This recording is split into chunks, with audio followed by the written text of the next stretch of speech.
Channel. இன்றைக்கி நம்ம சாந்தியாச்சி சமையலில் செய்ய போகிறது குங்குளிய வெண்ணெய். அதுக்கு இப்போ தேவையான பொருட்கள் என்னென்னு பார்க்கலாம். குங்குளியம் இந்த மாதிரி தான் கட்டி கட்டியாக இருக்கும்.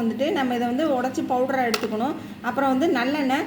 குங்குளியம் 50 கிராம் எடுத்தால், நல்லெண்ணெய் சுத்தமான நல்லெண்ணெய் 100 கிராம் எடுத்துக்கோங்க. அப்புறம் தண்ணி. இது நான் மழை தண்ணி எடுத்து வச்சுருக்கேன். எனக்கு இன்றைக்கி மழை தண்ணி இருக்குது, அதனால் எடுத்து வச்சுருக்கேன். நீங்கள் மழை தண்ணி இல்லைன்னா ஆர்வோ வாட்டர் எடுத்து வச்சுக்கோங்க. அது தேவையான அளவு எடுத்து வச்சுக்கோங்க. அப்புறம் இளநீ இளநீ தண்ணி. ஃபஸ்ட்டு இளநீ தண்ணியில் அதை இது எப்படி காய்ச்சறதுன்னு சொல்கிறேன். இப்போ அந்த இளநீ நான் 4 இளநீ வாங்கி அதை வடிகட்டி, சுத்தமாக வடிகட்டி எடுத்து வச்சுருக்கேன். இப்போ இவ்வளோ தான் இதுக்கு தேவை. வாங்க இப்போ வீடியோக்குள்ளே போகலாம். இப்போ இந்த குங்குளியத்தை இந்த மாதிரி பவுடர் பண்ணி எடுத்தாச்சு. இதை இப்போ எண்ணெயில் போட்டு காய்ச்சணும். வாங்க இப்போ இதை எப்படி காய்ச்சறதுன்னு பார்க்கலாம். இப்போ ஒரு சட்டியை காய வச்சு அதில் நல்லெண்ணெய் 100 நல்லெண்ணெய் எடுத்து வச்சுருக்கேன். 50 கிராம் குங்குளியத்துக்கு 100 நல்லெண்ணெய். இது லைட்டாக இப்போ சூடு வரட்டும். நல்லெண்ணெய் ரொம்ப சூடு வரக்கூடாது. அப்புறம் என்னோடய சேனலை எல்லோரும் சப்ஸ்கிரைப் பண்ணுங்கள், லைக் பண்ணுங்கள், ஷேர் பண்ணுங்கள், மெயினாக கமெண்ட்ஸில் சொல்லுங்கள். இப்போ இது லைட்டாக சூடு வந்துருச்சு. இப்போ இது நம்ம குங்குளியத்தை இதில் போட்டுக்கலாம்.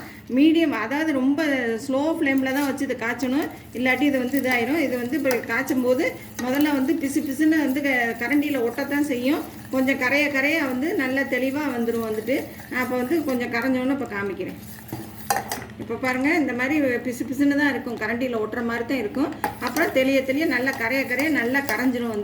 இந்த மாதிரி நுரைச்சி தான் வரும். அதனால் எண்ணெயை கருக விட்டுறாதீங்க.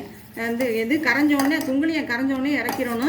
அதனால் இப்படி கிண்டி பார்த்துக்குங்க. இப்போ பாருங்கள், நல்லா கரைஞ்சிருச்சு, நல்லா தெளிஞ்சிருச்சு எண்ணெய். இங்கே பாருங்கள், இப்போ பாருங்கள் நல்லா தெளிஞ்சிருக்கு. இந்த ஸ்டேஜில் ஆஃப் பண்ணிடலாம். இப்போ பாருங்கள், நல்லா தெளிவாக இருக்குது. அடியில் இந்த தூசி இருக்குது பாருங்கள். இதை நம்ம வடிகட்டிக்கிட்டுறோம்.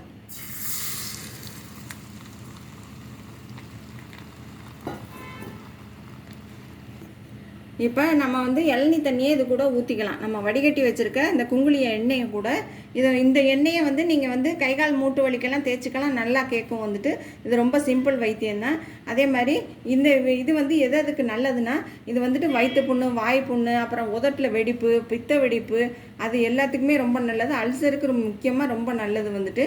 இது எல்லா வயசுக்காரங்களும் இது சாப்பிட்லாம். அந்த வெண்ணெய் ரொம்ப, அதாவது வெறும் வயிற்றில் 2 ஸ்பூன், காலையில் 2 ஸ்பூன், சாயங்காலம் 2 ஸ்பூன் சாப்பிட்டிங்கன்னா நல்லது. இப்போ இது கூட இளநீ தண்ணியை ஊற்றிக்கிட்டு நம்ம இதை பீட் பண்ணி நம்ம இப்போ வெண்ணெய் எடுக்கலாம்.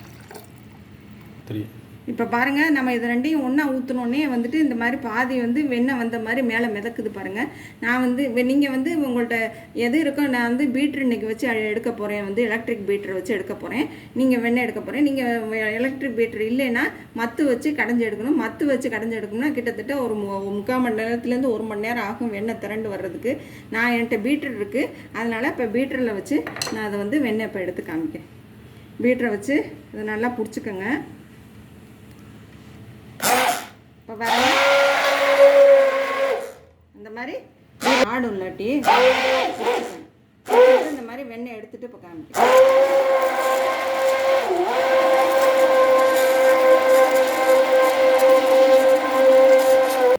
இப்போ பாருங்கள், வெண்ணெய் நமக்கு ஓரளவுக்கு தான் இப்போ திரண்டு வந்திருக்கு. இதை குங்குமாதி வெண்ணெய். அது அதாவது குங்குமாதி இல்லை, சாரி, குங்குளிய வெண்ணெய். இது இப்போ பாருங்கள், அடியில் நம்ம இளநீ தண்ணி அப்படியே நிற்கிது. இதை இன்னும் கொஞ்சம் அடிக்கணும். இன்னும் கொஞ்சம் அடிச்சுட்டு இந்த பாருங்கள், வெண்ணெய் வெள்ளை கலராக நல்லா வந்திருக்கு, திரண்டு வந்திருக்கு. இதை இன்னொரு தவணை நம்ம மழை தண்ணியில் போட்டு வடிகட்டணும். அதை மறுபடியும் ஒரு தவணை அடிச்சுக்கணும். இதை இன்னும் கொஞ்சம் அடிச்சுட்டு இப்போ காமிக்கிறேன்.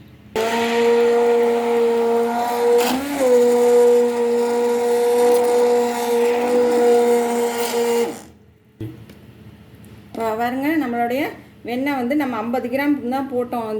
குங்குளியம் அதுக்கு 50 கிராம் இதுவும் 100 கிராம் எண்ணெய் நல்லெண்ணையும் ஊற்றணும்.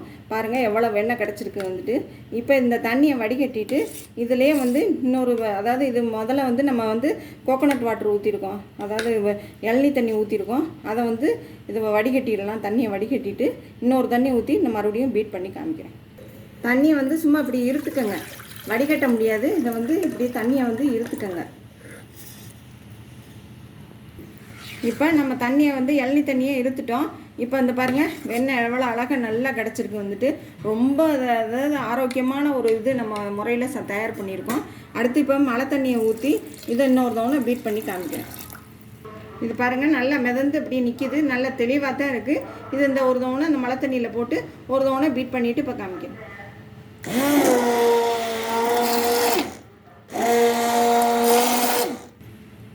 இப்போ நம்மளுடைய வெண்ணெய் சூப்பராக ரெடி ஆயிடுச்சு. இப்போ இது வந்து ஒரு பிளாஸ்டிக் டப்பா தான் எடுத்திருக்கேன் நான் வந்துட்டு. இதில் வந்து அரை டப்பா அதை வந்து மழை தண்ணி ஊற்றி வச்சுருக்கேன். இது 15 நாளைக்கு ஒருக்கா இந்த தண்ணியை மாற்றணும். இப்போ இதில் வந்து இந்த வெண்ணெயை எடுத்து போட்டுக்கலாம். இப்போ எடுத்து வச்சுருக்கேன், இதில் இந்த வெண்ணெயை போட்டுக்கலாம். இங்கே பாருங்கள், அது வந்து உள்ளுக்குள்ளே அமுங்கவே அமுங்காது, அப்படியே புஷ்ஷுன்னு பாருங்கள் மேலே மிதந்து நிற்கிது. இந்த தண்ணியை கண்டிப்பாக நீங்கள் 15 நாளைக்கு ஒருக்கா மாற்றணும். இது 3 மாதம் வரைக்கும் இந்த வெண்ணெயை யூஸ் பண்ணலாம். அப்புறம் தீர தீர உங்களுக்கு தயார் பண்ணிக்கலாம். வெறும் வயிற்றில் 2 ஸ்பூன் சாப்பிடணும். ரொம்ப நல்லது, உடம்புக்கு ரொம்ப நல்லது. இப்போ இதையும் போட்டுட்டு இப்போ காமிக்கிறேன். இப்போ இந்த வெண்ணெயை வந்து நம்ம ஃப்ரிட்ஜ்லேயும் வச்சுக்கலாம், வெளியிலையும் வச்சுக்கலாம். வெளியிலையும் வச்சாலும் எப்போ ஃப்ரிட்ஜில் வச்சாலும் சரி, வெளியில் வச்சாலும் சரி, 15 நாளைக்கு ஒருக்கா இந்த தண்ணியை மாற்றிட்டு வைங்க. அப்போ தான் இந்த வெண்ணெய் வந்து 3 மாதத்துக்கு கெட்டு போகாமல் இருக்கும். டெய்லி காலையிலையும் சாயங்காலமும் 2 ஸ்பூன் எடுத்து சாப்பிடுங்க. கொஞ்சம் கசக்க தான் செய்யும். நான் இப்போ சாப்பிட்டு பார்த்தேன், கொஞ்சம் கசக்குது வந்துட்டு. கொஞ்சம் முழுங்குறதுக்கு கொஞ்சம் கஷ்டமாக தான் இருக்கும். ஆனால் வந்து உடம்புக்கு ரொம்ப நல்லது. அப்புறம் இது ஸ்கின்னுக்கும் ரொம்ப நல்லது. இது வந்துட்டு இந்த மாதிரி கொஞ்சோண்டு இதை எடுத்துக்கோங்க. இந்த மாதிரி எடுத்துகிட்டு, எனக்கு வந்து இந்த இடத்துல தீக்காயம் இருக்குது வந்துட்டு.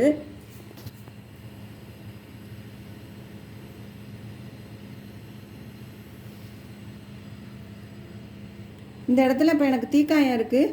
நான் அதில் வந்து இந்த இதை வந்து தடவுறேன். தடவிட்டு அதே மாதிரி நீங்கள் முகத்துலேயும் எந்த இடத்துல வேணாலும் தடவிக்கலாம். முகத்தில் வந்து நல்லா அதை ஒரு 10 நிமிஷம் வந்து இது வந்து தடவணும். இந்த மாதிரி தடவிட்டு இப்போ காமிக்கிறேன். நான் இதை வந்து இப்போ கையில் தேய்ச்சி காமிக்கிறேன். நீங்கள் வந்து இதே வந்து முகத்தில் தேய்ச்சிக்கலாம். இதை வந்து எல்லா இதுக்கும் வந்துட்டு ரொம்ப நல்லாயிருக்கும். இந்த இது க்ரீம் வந்து நீங்கள் நைட்டு ஓவர் நைட்டு தடவிட்டு படுத்துக்கங்க. காலையில் எழுந்திரிச்சு சும்மா பச்சை தண்ணியில் வாஷ் பண்ணுங்கள்.